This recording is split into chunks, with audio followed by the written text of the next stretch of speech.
I was a little drunk. What's up, everybody? Welcome to a very special conversation with the cast of Dispatch, the debut game from Ad Hoc Studios. Of course, I'm Greg Miller from the internet, and if you didn't know, I used to be obsessed with a company called Telltale Games, and they made all these cool narrative games, and it was great for a long time, and then suddenly they just went away, and it was a whole bunch of things, and a lot of people lost their job, and that really sucked, and it was really rough. And then they're kind of back, but we're not talking about that. We're talking about the fact that Ad Hoc is made up of a whole bunch of people, and they're making the game just like that, called Dispatch. Very excited to get in the weeds with the cast. We're going to start with Laura Bailey. Oh, God. What's in the cup, Laura? Just like 2 sips of coffee. Let's see how many times she drinks during this episode. Laura, you might look like you're fresh off the plane from Texas, here in La La Land, not knowing what you're up to. Yeah. You've been in a lot of video games. You've done a lot of acting. Couple. What makes Dispatch so special that it gets all this? This doesn't happen with a lot of video games you're in or any of you are in. I think it's the cinematic nature of it, the banter of it, and the surprising intimacy of it. Like you play it and you feel it starts out as like really funny and then it hits you. Yeah. It hits you hard. It's hard. But it keeps coming back, right? Yeah. Like it's still comedy. And it's episodic. I mean, yeah, you keep coming back to it. Yeah. Joel. Yeah. You're from the YouTubes. I am. You're out there making stuff. What is this like? Not the cameras. You're used to that. But I mean, again, being in a video game and being on a video game the scale next to the Laura Bailey. Yes, I'm a huge fan. And I grew up playing video games. I'm a movie guy. I make movies, so it's a little at odds with my life. But I've stumbled into voice acting here and there, and it feels like the best thing I could contribute to this hobby that I grew up loving. Because I can't code, I can't program, can't 3D The model. real heroes out there, the developers who make this happen. The people who actually make a video game happen, but I can perform, I suppose. I feel very lucky to get to be involved in video games because it colored my whole childhood. How did this one happen? How did you become Waterboy? I think Nick and Pierre, they knew me through YouTube, and I'd done a number of animations, which I usually voice act in my own animations, so I think they just liked my voice or something and threw me in this. Now that your face is next to a side of my face, I see that I know you. Hello, Erin. Hi. How are you? I'm doing great. What is this like for you? Oh, great. I feel like I talked to you a long time ago. Yeah, at least And I remember when you were on The Walking Dead, and that was your first VO credit. Yeah. And the career you've had since then, the way it skyrocketed. And here you are, Blonde Blazer. That's correct. Yeah, it's been an awesome journey. Yeah. And it feels kind of full circle in terms of coming back to narrative, character-focused, branching dialogue. For sure. You're an expert at this. Yeah. You were in a lot of those Telltale games. Well, when I first started out, it did feel like a special skill I had, being able to navigate branching dialogue. It's like, yeah, I got this. And now it's kind of everywhere in games, and everyone has that skill now. But it's still, I mean, this game really kind of dives deeper into the idea of a branching narrative, and the nuances that each choice response brings is really fun to explore. Hey, you this Robert people talking about? What's up, brother? My auntie named me Roy, but people call me Royd. All right. Good to meet you, bro. Likewise. Alana. Yes, hello. I've known you a long time as well. Going from, of course, IGN like me, and then, of course, going out and becoming a writer, a director, a video game developer, a voice actor now. When you got approached for this, what was your first reaction? Cool. Yeah, obviously also a huge Telltale fan, and there's something significant probably in both of our careers. Did you review some of the Telltale games? Oh, a lot of them, yeah. Yeah, so did I, and I feel like doing that at IGN, especially when they're episodic, like really becomes your thing. Yeah, for 100%. several, like a really long time. So it's like something that I identify with in a weird way. So even hearing that Ad Hoc, when they became a studio, I was very excited, and then being invited to be a part of it is just super exciting, like very, very surreal and cool. Thought Squad. It's me. How you doing? I'm having a great time. You are best dressed on the couches. I think we can all agree. Okay, so congratulations on that. Talk to me about how you became Prism. Yeah, so I was making videos with my grandma, and I think Pierre saw me, and I got an email and was like, hey, we making video games over here, big dog, you want to come get it? And I was like, This Just is like Pierre. yeah, that's exactly how it was. And I was like, this is a scam, but no, it was real. Yeah. And so when they described her as like this pop star, but like she has this edge to her, and she says what she wants and she thinks what she wants, and I was like, oh, is this y'all didn't know it, but y'all just made me, and y'all just made me in the game. And so it's been fantastic. Like the way everything just rolls together, and it's like we did it all in the room together. And I thought it's so cool. Miss Blazer, maybe if you gave us a dispatcher who knew what they were doing. Hi, Lance. Hello. How are you? I'm good, man. How are you? Good. This is a brand new experience for you, acting, right? Yeah, it's being on a set like this. It's very cool. The office behind you, it's like very new. I thought it was a scam too when people... yeah, this is like legit. Yeah, this is a real thing, right? Yeah, real camera. Yeah. So, Flambe, how did you get into that role? Why did they come to you for that one, Lance? He's lovable. He's got edge. He's like a wild card, you know?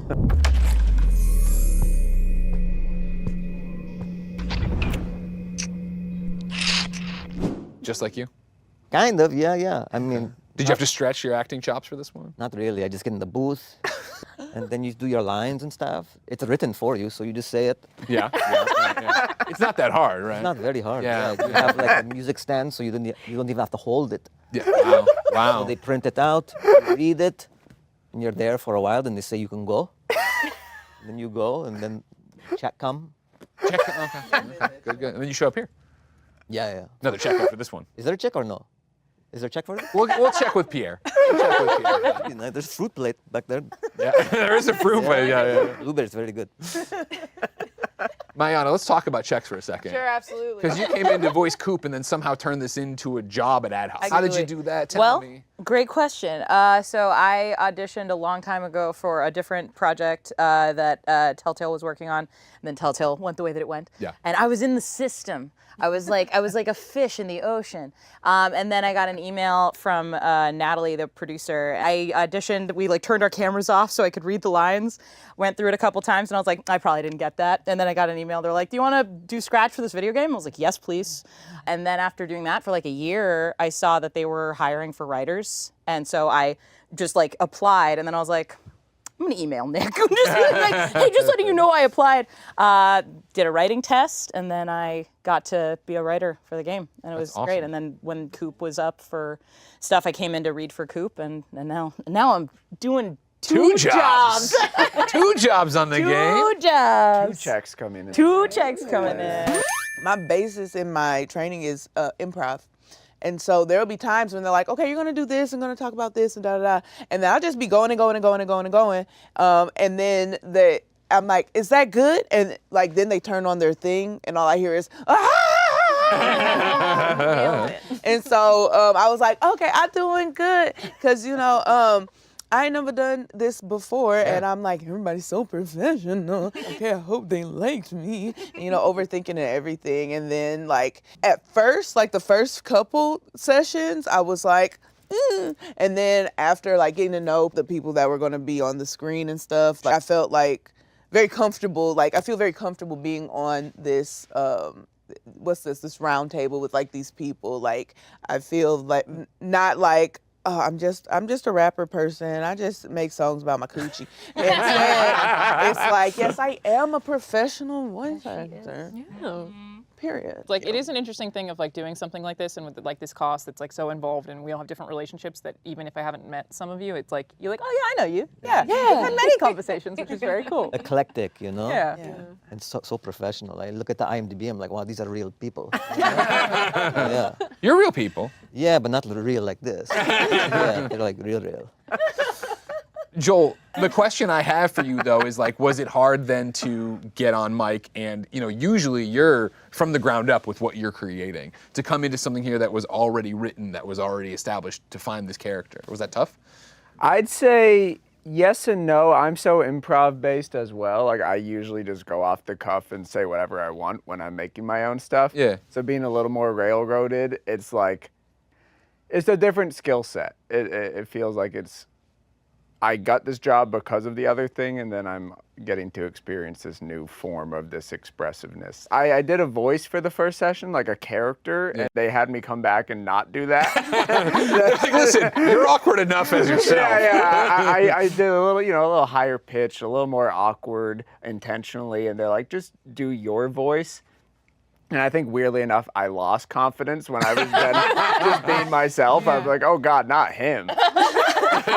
Not me. Don't make me be that guy. I 100%. Yeah, that guy. I'm You're that the guy problem. enough. Yeah, I feel like when I'm acting in my own voice, it's like I don't think I can act. I'm like, this is fake. But then if I get to do an accent, I'm like, and I'm a different person. But whenever I do it as myself, I'm like, oh no, that sounds, I would never say that. I'm like, I have that trouble. And when they were like, do your real voice, I was like, really? So I got a question about that, because when I was talking to folks, you switched characters at some point during this video game. You did. I didn't know if you were gonna know that. Yeah. What's the story there? That's all I know is that there was a character switch, and I don't know if it was lost in a poker game. I was playing Blonde Blazer for a while, and I think I did quite a few recording sessions. Yeah, I thought you were pretty deep in it. Yeah. And so it was funny. They called and they're like, "Can we switch you to Invisigal? Like, let me tell you about Invisigal." And I'm like, "Yeah, that sounds great. I'll switch." Yeah. So I switched over, and so it was really fun to go back and do all those scenes, and then play the opposite and hear you, and you're so good. So yeah, it was really funny. Were you on a different character before that? I had a weird trajectory, and so they originally did a vertical slice of a scene that you see in episode 1, where it's just Blazer and Robert, and very early on that I've voiced Blazer for that, and then that basically got the game running. And then when they were doing Scratch, I think they were struggling to find the right vibe for Invisigal. Pierre told me that I was too much of a dork to play her. Oh. How dare! Somebody bring him out here. He's right there. You can see him. Boom! He's nodding. He was just like, I can't imagine. I don't believe the mean things when you say them. And I was like, okay. And what does that say about you? Pierre and I go way back. He knows me too well. But it was at that point where they were just like, I think you would actually fit Blazer, and because Laura is Laura can play any character excellently. So they were like, we'll put her onto Invisigal and she'll kill it. So it was just kind of like finding the right pieces, but it was really fun. Yeah, but actually that vertical slice is what, with your voice in it, is what I watched and Travis watched, and that's how CR became involved in it, because it was so good. It was just so intimate, and Travis was like, what are you working on? What is this? And so he was like, I gotta talk to Nick and Pierre. So then let me get back on track with characters then. Invisigal, originally Invisibitch. What do you find in the character? She is Invisibitch, sure. But what I love about her is finding that vulnerability, you know? I mean, I think as you play, you get the walls to come down, and you realize she cares a lot. She just doesn't want to show it. Sure. Doesn't want to risk showing it. Yeah. And I always love that kind of a character that's got more. Remember Fetch? Oh. Never forget. Hey, I remember Fetch. Yeah, you remember Fetch. And then for you, Aaron, then, to step into this Superman type character, did that speak naturally to you? Yeah, I'm a very good person. Yeah, I mean, I think actually what excited me about Blazer is she can be interpreted as just nice. Yeah. Which I think it's from Succession, which is that's the meanest thing you could call someone, because it just means you don't understand anything about them. And I think the way that Blazer's written and the way that we got to experiment with her in the booth, that she does have these nuances. She is a dork. We put that in there because I guess that's what I bring to the party. But I think she has, I mean, you can imagine a superhero. How does a superhero end up at a desk job? And I think there is this kind of longing in Blazer to find a sense of fulfillment, which she wasn't getting from being on the ground doing superhero work, and how interesting that is, that perspective. Let's talk about you, Alana. Yeah, it's actually intimidating. No one knows what that feels like to be hot demon lady. And it's like, that's like, how do you even portray that level of confidence? Like, I have no idea. And there was a part where I like emailed the team not that long ago and was like, can I re-record some of these lines? And they were like, no, we like them, you're fine. And I was like, great, thanks. But I was like, I probably could have made her like a little flirtier. And I was like, maybe I should have done. And they were like, shut up. Like, let us do our jobs, it's fine. But yeah, there's definitely something about playing somebody you're attracted to. Like, I don't know what you want me to do about it. She's very attractive. Waterboy, I will wet. go to bat for Waterboy. Yeah, he's sweet. Absolute favorite. best. Your Sweet. performance just destroys me. He's a nice little guy. Yeah. It was interesting, Mayana, for you, being on the inside, doing the writing as well as, I've seen you, every time somebody says something, you're nodding, you're snapping. Like, what's it like for you as an ad hoc representative here to see the people you've cast really connect with these characters that way? Oh my God, it's amazing. It's so validating, and being somebody who has to kind of find their voice, especially for like the dispatch sections where they're doing a lot of banter with each other, where Sure. it's like, what are the dynamics between those characters like, and seeing that everyone gets along so well and just like are playing off of each other, it's, yeah, I don't know, it's weird. It's a magical sort of thing that happens, I think, when you get the right people together. It's special. Coop's not nice. No. You're so nice Thank and you. bubbly and amazing. What did you do to get into that headspace? Ooh, good question. Let me think. I think we all contain multitudes. I have the capacity to be evil. I just choose not to be, unless I have to. Specifically in a voice acting booth. That's the only time it happens. Sure. But yeah, she's a hard edge. Flambe. Yes, please. Inside actor studio. Exactly. How did you go about getting in the headspace for this? Process. Yeah, what was your process to be a I jerk? mean, you know what the scene is, and then It's on the page, like you said. It's on the right there. It's page. very easy. You have context. Yeah. You've gotten there before in your life. Yeah. Like you've- I've been angry before. Okay, yeah. So I try to relive it. Yeah. But then I say those words. Yeah. And then it come out.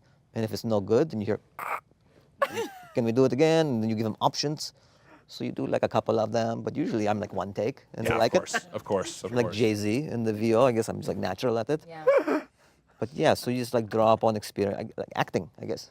You know, when we would do recording sessions, there would be all of these moments where everybody had to improv, and it would be everybody talking at the same time. And Nick and Pierre would tell me to go, and at the end of it, they're like, you suck so much compared to everybody else in this game. Your improv is so balls. And I was like, You're in critical Thank role. you. That can't be true. listen, All right, she gets listen. carried by Mercer every Thank episode. you. Yeah, no, And in you this guys, game. everybody, you guys are so talented. I'm in awe.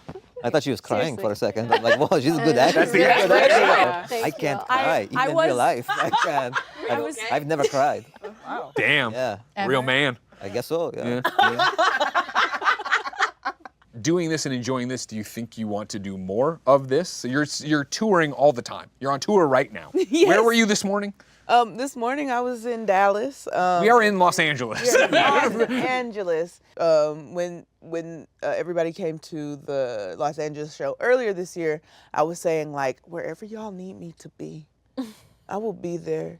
I said, we're gonna do this like Wicked. I said, I was gonna hold your pinky, and I was Holding gonna. space. Yes, we're gonna hold space, and oh my God, oh, wow, you know, you know, like I had the time of my life. Hello, which camera? Hello.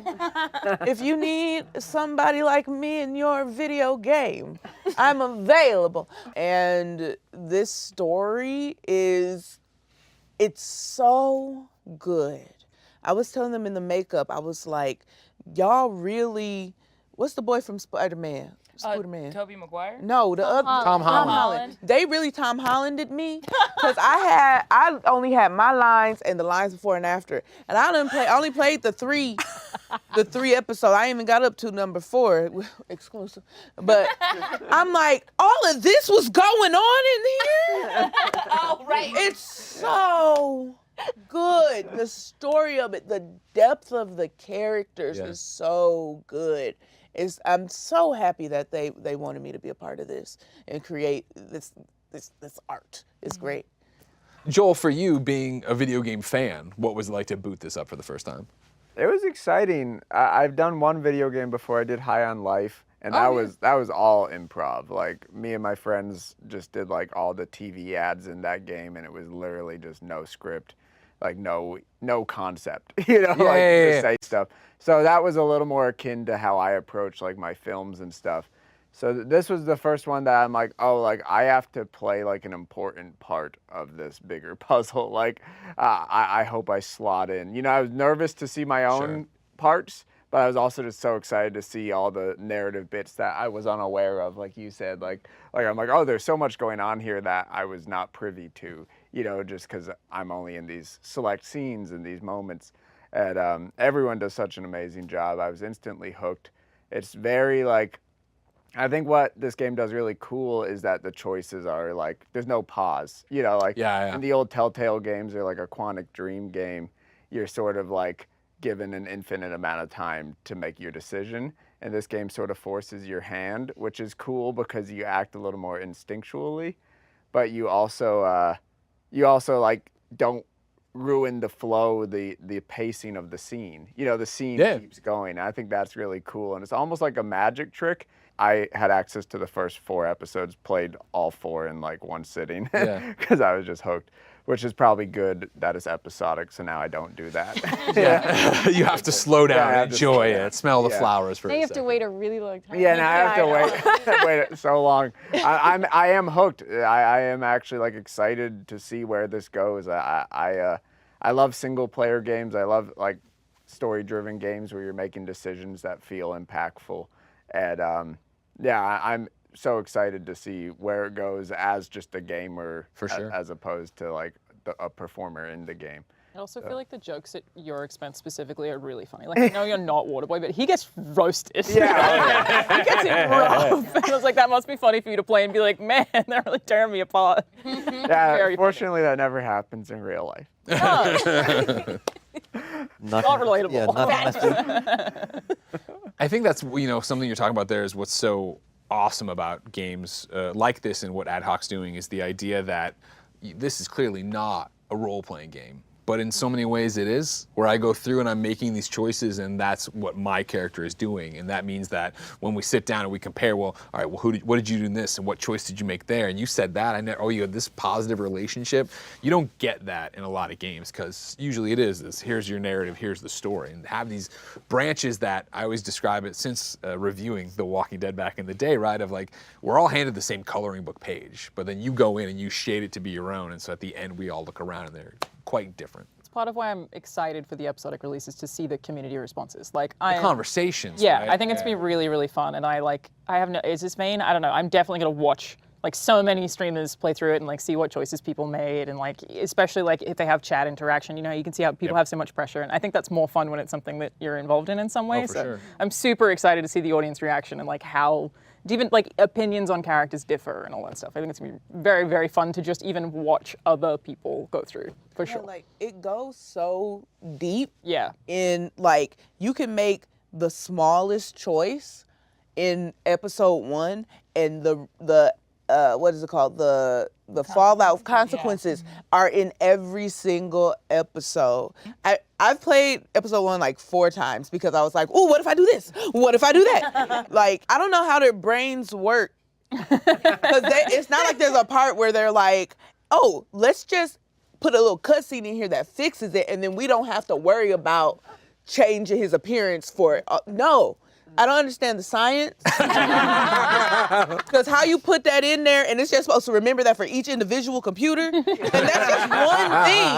It's 1,000 things in the whole game. It's so cool. Yeah, and sometimes they're big, sometimes they're really tiny, and it's just like, oh, that one little like offhand comment that you thought was an offhand comment actually means like this one little thing's gonna get tweaked, and you're gonna talk to someone and they're like, yeah, well, when this happened, that was crazy. And you're like, what happened? Totally. Like, and it's like, oh, it's probably because of the combination of those 4 things that you did or didn't do and how they all aligned.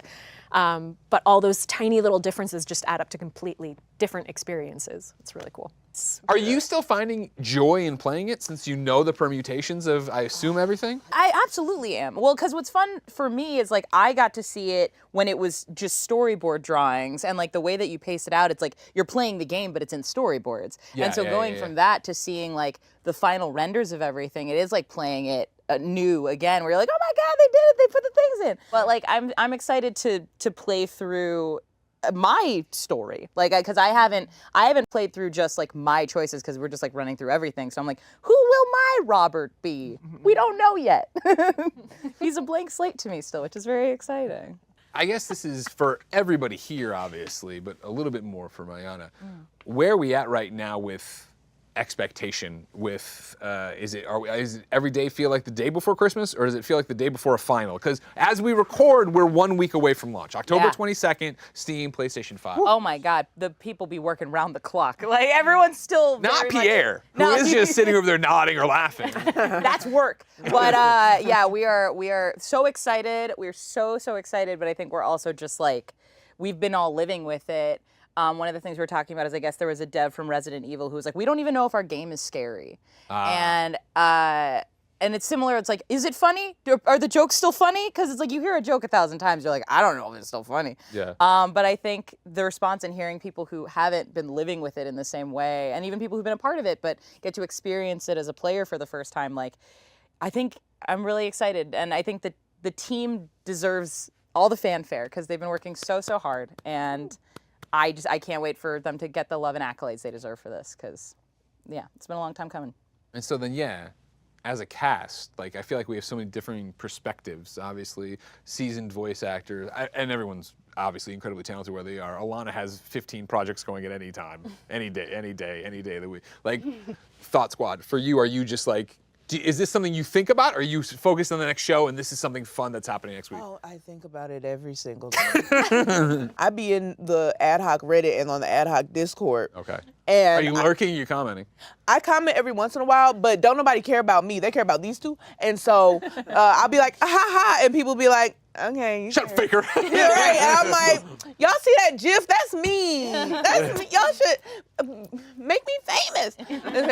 But like, seeing the people be excited for this, especially because ad hoc, even though there are seasoned people in it, it is brand new.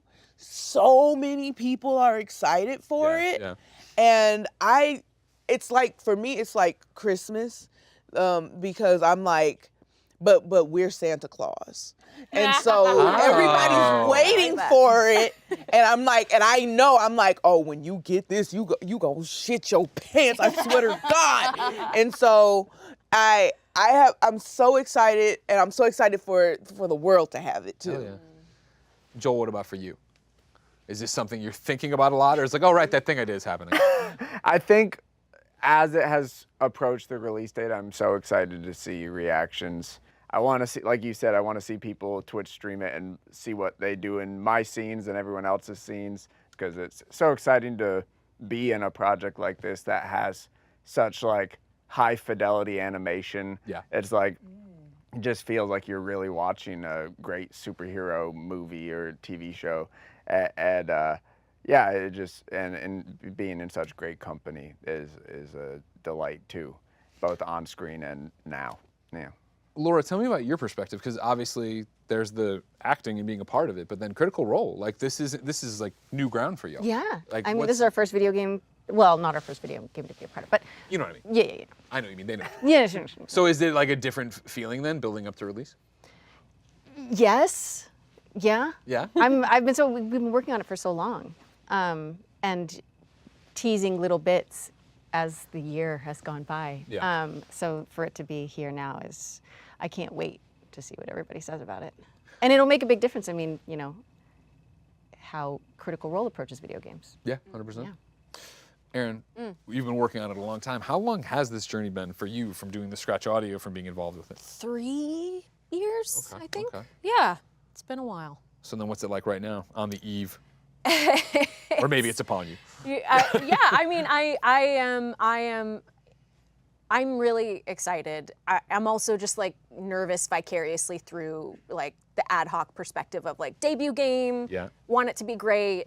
But I've just always had blind faith that this project was gonna just knock it out of the park. I think this is, especially with kind of the hole that Telltale left behind, like this is a type of game that I think there's a whole demographic out there that's so hungry for it. And I think that the team of ad hoc is kind of the best people to do it and to take up the mantle of it.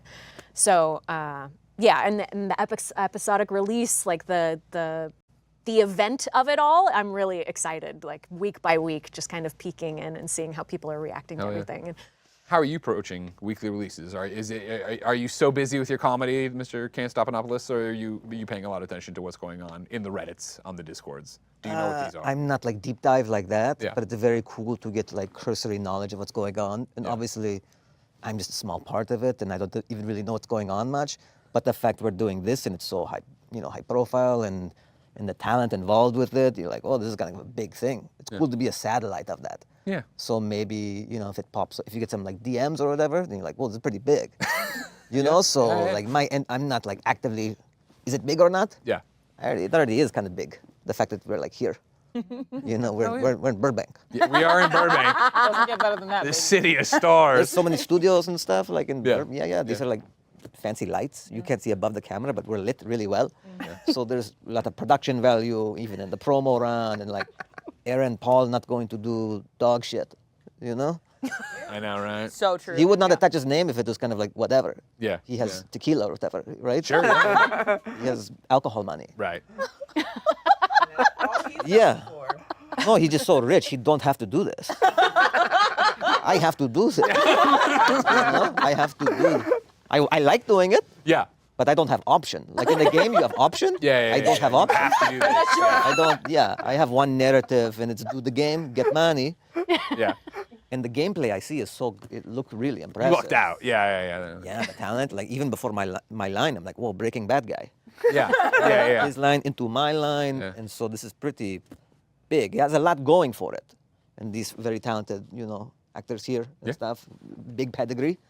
So I think it's primed. Like no one knows the future, but the deck is stacked for it. Alana, you started this whole question, I feel like, and really this vibe of what it's going to be like to watch week to week. So my question then to end with you, are you going to stream it? Are you going to stream your own game? Yes. So I have not played through all the episodes, specifically because I wanted to stream it. Yeah. Anytime that I'm involved in an indie project, I really try to promote it as much as I possibly can.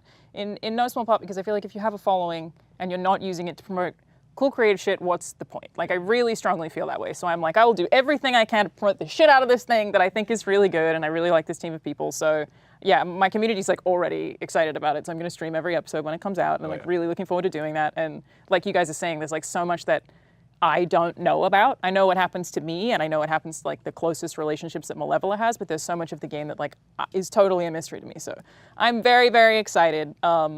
It was wild at the Game Awards, seeing the reception was like, I think I knew from the first recording session that it was a good game. Like I had no doubt, but I wasn't sure how people were going to react. Nobody really knows with something you're involved in. And then people were just like, oh my God, this is my favorite trailer. And I was like, oh damn, okay, sweet. People really like this thing that I already knew was good. But that, you can't take a compliment more highly than that, especially at the Game Awards. There's so many good trailers. Yeah. But it was like, I saw these polls where people like voted it as their most anticipated game. And I'm very confident that they're not going to feel let down. Really looking forward to it. I'm going to stream every episode again. That's why I haven't played things. I was just saying that to Pierre, and I was like, I'm sorry. I don't want to fake my reaction. So fair enough. I'm waiting. But if anyone wants to come over and stream it with me. Oh. Hey, you're welcome. I'm happy. Yeah, come back. I'm gonna get PS5. You are going to get it for this? Yeah, just to play. Yeah. There you go. Yeah. We free? We get it free? No. We get it. We get it. I think we can make that happen. Yeah, it'd be nice. We get the game for free. Yeah, not the PS5. Not the PS5. Come on. Dude, tariffs, it just keeps going up. You just gotta come to the office. There's a PS5 in the office, and just be like, we're a virtual office. There's no office. But I wanted So you have to go stream it with Alana. Yeah, come over. I wanted to say something on the back of what you said about when the trailer premiered. I was so afraid because I'm a internet famous person, famous 2%, and in my heart, I just knew that there was, because there's gonna be a lot of good, and then there's gonna be like pocket of bad. Yeah, I don't know how you're reading Reddit, dude. Hell no. No. Here's what's crazy. The people who are in I don't know if Ralph is in there just deleting negative comments or what. Really good at moderating. But like the people, even in the thing, they were like, "What's a thought squad?" And then people are like, "Pound cake," and then they're like, "Oh, I love her," and like that's it. It's nobody's like. I expect people to be like, "It's not gonna be as good as Telltale." Are they trying to beat Telltale? And it's not gonna be The Walking Dead. No, people are like, I have been waiting for something like this. Yeah. And it's like they're on the edge of their seat and they're so excited about it. And I don't know if the negative comments just don't exist, or if that community that they're building in the internet is just that strong. Like wholesome sweeties. Yeah. Yes, Yeah. wholesome. There's already got fan art and stuff. That's crazy. I was like, already? Fan art? Yeah. Really? Yeah, I'll show you some really good. Oh yeah, I want to see it. Really, really good. Like already, yeah, it's super cool. Yeah. The passion. Yeah. Well, I'm happy to have all of your passion shared today. Thank you all for making the time to be a part of this. And thank you, everybody, for watching this interview special about Dispatch, the debut game from Ad Hoc Studios. Remember, episodes 1 and 2 premiere October 22nd on PlayStation 5 and Steam. Of course, followed weekly after that until all 8 are out and someone on this couch is mad at me for the choices I made. Until next time, it's been our pleasure to serve you.